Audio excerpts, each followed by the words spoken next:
میں نے کہا ان کا کوئی مستقبل نہیں ہے مڈل ایسٹ میں، ان کو پاکستان میں ہی ان کا مستقبل ہے، آپ کی گود میں، پیرنٹس کی گود میں، اور آپ کے حالات بھی ایسے ہیں کہ ان کو کوئی ضرورت نہیں کسی مڈل ایسٹ کے ملک میں رہنے کے لیے۔ انہوں نے کہا کہ آپ کی گود میں یہاں رہے، بہت فلرش کریں گے، اپنے ملک میں رہیں، الکوہلزم کے ساتھ یہ پردیس میں نہیں رہ سکتے۔ تو کسی کو بھی پھر ہم جب سمجھانا شروع کرتے ہیں تو وہ جو شروع میں لگتا تھا کہ ان کا کوئی کام ہے جو ہم کر رہے ہیں، وہ لگنے لگتا ہے ہمارا کوئی کام ہے جو یہ کر رہے ہیں۔ اچھا، بات اب یہ ہے کہ وہ جو اب آپ نے کہی بات یہ ہے کہ میری ایک بڑی بہت خاص عزیزہ ہیں جن کو کوئی 18 سال پہلے کینسر ہوا تھا، بریسٹ کینسر۔ اس کا آپریشن ہوا تو فوری بات پتا چلا کہ ان کو ایک کڈنی میں بھی کینسر ہے، 2 کڈنی میں سے ایک میں۔ بریسٹ کینسر کا آپریشن ہوا، ایک کڈنی ریموو ہو گئی۔ اس کے بعد مسلسل علاج، ریڈیشن، مشکل سے مشکل چیزیں، مشکل سے مشکل تکلیف دہ معاملات، اور اب 2025 اور اب پتا چلا ہے کہ وہ جو ایک کڈنی تھی وہ آج ہی پتا چلا ہے اس میں بھی کینسر آ گیا اور کوئی چارہ نظر نہیں آتا۔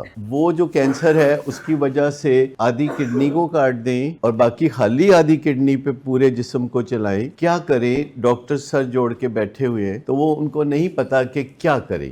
یہاں بیٹھی ہیں ہماری ماہر ڈاکٹر، آپ تو ایسے واقعات سے روزانہ واقف ہوتی ہے نا۔ کوئی کچھ کہتا ہے، عام آدمی کہتا ہے ٹرانسپلانٹیشن، کوئی گردہ مل جائے کہیں سے، جبکہ 70 سال کی عمر میں گردہ کون دے گا؟ یہ سارے گردہ میچ کرے گا نہیں کرے گا، آدھی کڈنی کے ساتھ چلیں گے نہیں چلیں گے، یہ تو سارے معاملات ہیں جو آپ جانتی ہیں۔ اب اگر انہیں یہ کہا جائے کہ آپ کو فقط یہاں پہ آنا ہے ٹیک ہولڈر سیشن میں اور آپ کا مسئلہ حل ہو جائے، تو وہ کیا کہیں گی؟ اگر ان کو کڈنی کا کوئی پرابلم ہے، اس طرح کا سنجیدہ کینسر ہے، تو انہیں کہا جائے کہ آپ بالکل صحت یاب ہو جائیں گے، آپ جیسا کوئی ہوگا نہیں، آپ کی چمک دمک دیکھنے والی ہوگی، آپ ستاروں سے مقابلہ کریں گے، آپ چاند کے جیسا نور ہوگا آپ میں، اور آپ یہاں آئیے ہفتے میں 3 دن اور آ کے بیٹھ کے اس بات چیت میں حصہ لیجئے، تو وہ کیا کہیں گی؟ کیا کہیں گی؟ بھاگتی آئیں گی جی، بھاگتی آئیں گی بھاگتی آئیں گی۔ اب صورتحال یہ ہے کہ جتنی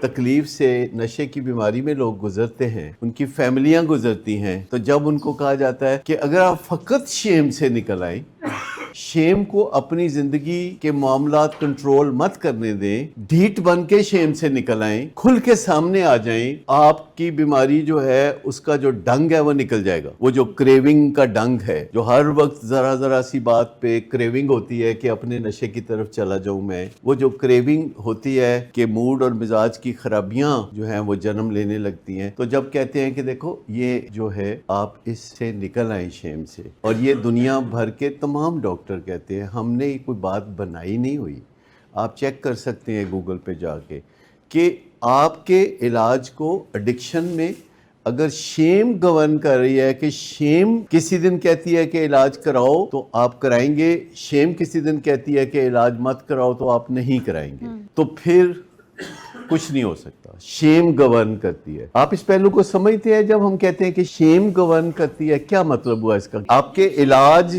کو شیم چلاتی ہے، شیم روکتی ہے، شیم چلاتی ہے، شیم روکتی ہے۔ شیم جو ہے فیصلہ کرتی ہے، جتنی اجازت دیتی ہے اتنا کرتے ہیں، جتنی اجازت دیتی ہے اتنا علاج کرائیں گے۔ شیم جتنی اجازت دیتی ہے، اگر شیم اجازت نہیں دیتی تو علاج نہیں کرائیں گے، کیونکہ علاج شروع بھی ایسے ہی ہوتا ہے بہت دیر سے، کیونکہ شیم اجازت نہیں دے رہی ہوتی۔ مجھے بتائیے کہ آپ سب کا جو علاج ہے وہ دیر سے کیوں شروع ہوا؟ ہمارے ایک دوست ہیں جو یہاں پہ اس وقت بیٹھے ہوئے ہیں، ان کو سیروسس آف لیور ہوا تو وہ ہمارے پاس یہاں آئے ہیں۔ ہمیں ان کو ڈیلی بیسس پہ خاص میڈیکل ٹریٹمنٹ کے طور پر خاص طریقے سے الکوہل دینی پڑتی ہے، خاص طریقے سے سگریٹ دینے پڑتے ہیں، اور حالات چونکہ ایسے ہیں تو دینے پڑتے ہیں۔ اس میں ہمارے ایک دوست کو بہت گلہ ہے کہ ہم ڈسکرمنیشن کرتے ہیں۔ باقی سب پیشنٹ کا بھی منورنجن ہونا چاہیے، باقی سب پیشنٹ کا بھی منورنجن ہونا چاہیے۔ میں آپ کو بتاؤں کہ معاشرہ ایسا ہے کہ وہ نشے کا علاج کرنے والے ڈاکٹر سے بھی تعصب رکھتا ہے۔ مجھے بتائیے کہ کیا دل کا ڈاکٹر زیادہ معزز ہوتا ہے کہ نشے کا علاج کرنے والا؟ دل کا۔ یعنی اس میں ہے کوئی کہ ڈاکٹروں کے درمیان ڈسکرمنیشن اس بنیاد پر ہوتی ہے کون سا ڈاکٹر کن کا علاج کرتا ہے؟ یعنی معاشرے میں کسی ڈاکٹر کا